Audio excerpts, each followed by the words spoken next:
আজকে আমি সবগুলো মশলা আমার এই যে কৌটা এগুলোতে ভরে নেব। খালি হয়ে গেছে, একে একে সবগুলোতে ভরে নেব। একটা খালি হয়েছে, দেখা যায় যে একটা ভরে রাখলে আবার পরে আবার আরেকটা খালি হয়ে যাবে, যার কারণে সবগুলো একদিনই ভরে নেব। এই তো। আর এগুলো নিজেরই হাতে করা, বাড়িতে কিনে আইনা বাড়িতে বানানো হয়েছে। প্রথমে আমি মরিচের গুঁড়াটা ভরে নেব। আর বাড়িতে মরিচের গুঁড়া করলে, যে কোনো মশলার গুঁড়া করলে কিনে এনে যখন আমরা মেশিনে বানিয়ে আনি, এগুলো কিন্তু স্বাস্থ্যের জন্য অনেক ভালো, নিজের মতো করে বানানো যায়। এই যে হলুদের গুঁড়া, এটাও। আর একটা ভালো দিক হলো, আমরা যখন এই মশলাগুলা বাজারে থেকে যখন মেশিনে গুঁড়া করে আনি, আর এই তো আমার একটু পরেও দিল,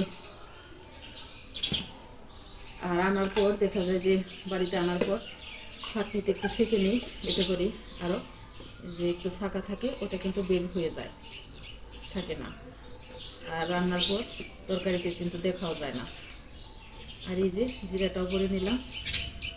আর এখানে জিরা, সস আরও কয়েক পদের মশলা আছে, যেমন সজে আছে না, কয়েক পদের, ছোটো বড় গোল লম্বা, ওইটা। এই যে তেলের বোতলে তেলও শেষ। এখন বিকেল 5:30 বাজে, আর আমি এই বিকেলবেলায় ভরে নিচ্ছি। এখন যেহেতু কোনো কাজকর্ম নেই, একটু অবসর টাইমে আছি আসরের নামাজের পর, যার কারণে আমি ভরে নিতেছি। আর তেলটা সম্পূর্ণ ভরে নিলাম না, আর একটা বোতলে আছে, ওখান থেকেও রান্না করি, যার কারণে এই ছোটো বোতল এটাতে হালকা করে ভরে নিলাম। আর এখন হাতের কাছে দেখা যাচ্ছে যে এই যে এলাচ, দারুচিনি এগুলো রাখতে হয়। ডাল রান্না করলে, মাংস রান্না করলে সব সময় যেন হাতের কাছে সব কিছু থাকে, তাহলে রান্না করার সময় কিন্তু আর তেমন একটা ঝামেলা লাগে না, সব কিছু হাতের কাছে থাকে। আর এগুলো এখনই আমি একটু ভেঙে ভেঙে রাখতেছি। আর ভেঙে রাখলে দেখা যাবে রান্না করার সময় আর রান্নার ঝামেলা থাকবে না। আর আমি এই একটাতে এই যে এলাচও রেখে দিই, আর তেজপাতা সবই কিন্তু তার মধ্যে আমি গুছিয়ে রাখি, ভরে রাখি।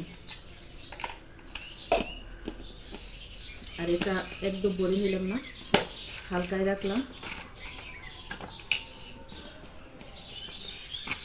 আর সব কিছু গোছগাছ করে আগে থেকে রেখে দিলে রান্নার টাইমে কিন্তু আর ঝামেলা হয় না, যার কারণে আমি আগের দিনই করে রাখলাম বিকেলবেলায়।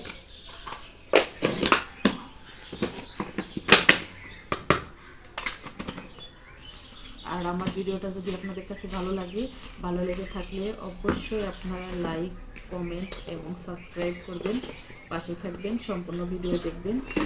এই তো সব কিছু করা শেষ, এখন আমি রেখে দেব।